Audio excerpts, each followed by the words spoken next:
When he first went down that path, I was shocked. He's just not the typical person, but that's how opioids is. It can get anybody.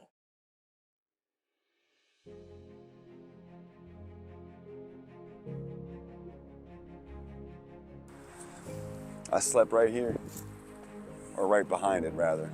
So I had a bunch of non-narcotic sleeping meds and anxiety meds from whatever rehab I was at. I took a bunch of those, and I was just sitting out here like looking up, man, at the stars and stuff, like getting chewed up by bugs, but thinking like, what the fuck?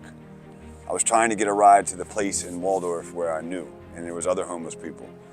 There was a similar situation like this. There was these concrete tubes that were back there behind the Checkers, and there was an intersection right there where everybody panhandled. There were other people I knew that were there, and I knew if I got a ride there, I could be homeless there, team up with them, hustle up some money together. And it's just so sad, man, because at that point, your only existence is to do that one thing.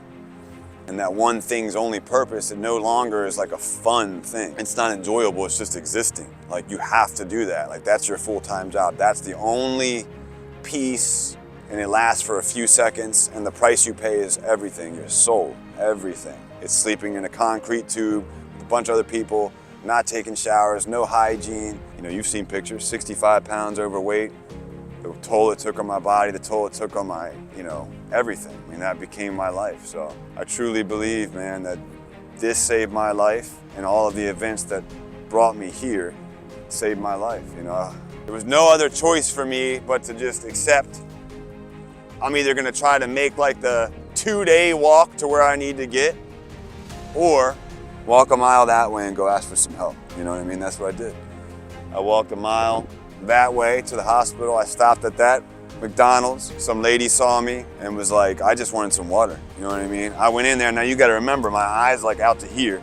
I'm covered in blood. I hadn't cleaned myself up at all. My shirt's all ripped up, dirty as hell. And she didn't say anything other than, you want something to eat, baby?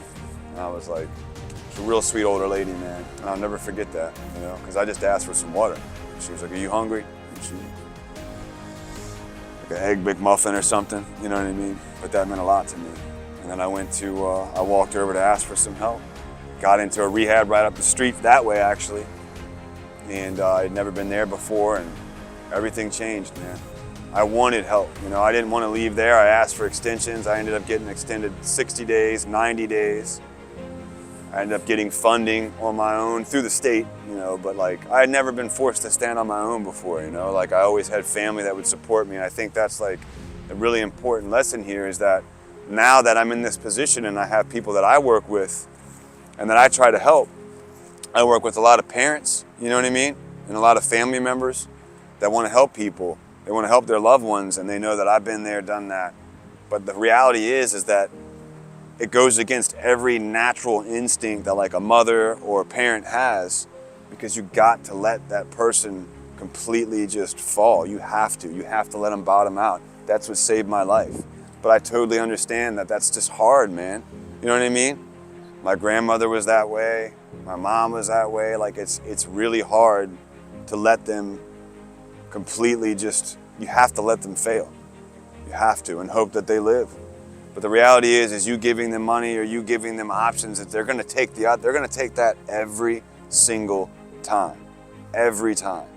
This is what it has to be. You know what I mean? I gotta be out of options. Had I been outside, but in Charles County or Baltimore, I'm not coming back. I'm probably dead right now. It's only because I was here with no phone, no car, no nothing, no money, no options, in the middle of the woods, right? In the middle of the country, that I asked for help, man. Like, that's how extreme it has to be for us to be like, all right, I guess I'll stop. I guess I'll try.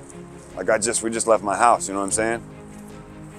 We just left a house that I bought 6 years after this is where I lived. You know what I mean? That's crazy, man. And that truck that the first truck I bought was for $900. and it cost me $900 more to fix it for it to run. But I was so happy to have that truck, dude. I was so grateful for that truck, little S10. It's just crazy how much things have changed in such a short time. I'm very grateful. Stuff like this puts things into perspective, man. It's important, you know? It's very important.